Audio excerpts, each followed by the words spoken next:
ஆனகுளம். பேருக்கு ஏற்ற மாதிரியே இந்த குளம் வந்து யானைகளுக்கு மட்டுமே சொந்தமானதுங்க.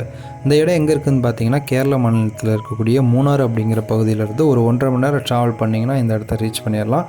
ஸோ போகிற இடம்லாம் பார்த்திங்கன்னா ரொம்பவே அழகாக இருக்குங்க. கண்ணுக்கு நல்லா குளிர்ச்சியாக இருக்கும். இந்த யானை குளத்திலோடைய சிறப்பு என்ன அப்படின்னு பார்த்தீங்கன்னா, வருஷம் 365 நாளும், அதாவது கிறிஸ்மஸ் தவிர மற்ற நாட்கள் எல்லா நாட்களுமே 99% நம்ம யானைகளை இந்த குளத்தில் பார்க்கலாம். இதில் இருக்கக்கூடிய ஒரு உப்புத்தன்மை கலந்த அந்த தண்ணியை குடிக்கிறதுக்காகவே இந்த யானைகள் வந்து காலங்காலமாக வருது.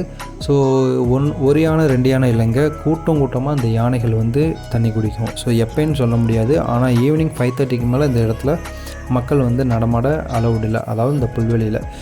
அதுக்கப்புறம் வந்து இங்கே உட்கார மாதிரினா பெஞ்சு இதெல்லாம் இருக்குது. ஸோ அங்கே உட்காந்து நம்ம யானைகள் தண்ணி குடிக்கிறத நம்ம பார்த்து ரசிக்கலாம். இன்னொரு விஷயம் என்னென்னா, இந்த யானை வந்து மனிதர்களை இது நாள் வரைக்குமே யாரையுமே அந்த துன்புறுத்தினதில்லை. அது பாட்டு வரும், அது பாட்டு தண்ணி குடிச்சிட்டு போயிடும். ஸோ அந்த அழகு பார்த்தோம்னா ரொம்பவே சூப்பராக இருக்குங்க. ஏன்னா மக்களும் வந்து அதை டிஸ்டர்ப் பண்ணக்கூடாது. ஏன்னா எக்கச்சக்கமான யானைகள் அதோட குட்டியோட அங்கே வந்து தண்ணி குடிக்கிற அந்த அழகை பார்க்கும்பொழுது பார்க்கவே ரொம்ப சூப்பராக இருக்குங்க. ஸோ நெக்ஸ்ட் டைம் நீங்கள் மூணாறு போனீங்கன்னா மறக்காமல் இந்த ஆனைகுளத்தை ஒரு விசிட் பண்ணிடுங்க. நீங்கள் அங்கே தங்கி பார்க்கணுன்னாலும் அங்கே நிறையா ரிசார்ட்ஸ் இருக்குது. அந்த எலிஃபண்ட் ஸ்பாட் பண்ணுற இடத்துக்கு பக்கத்துலேயே நிறையா ரிசார்ட்ஸு, இந்த ஹோம் ஸ்டே எல்லாமே இருக்குது.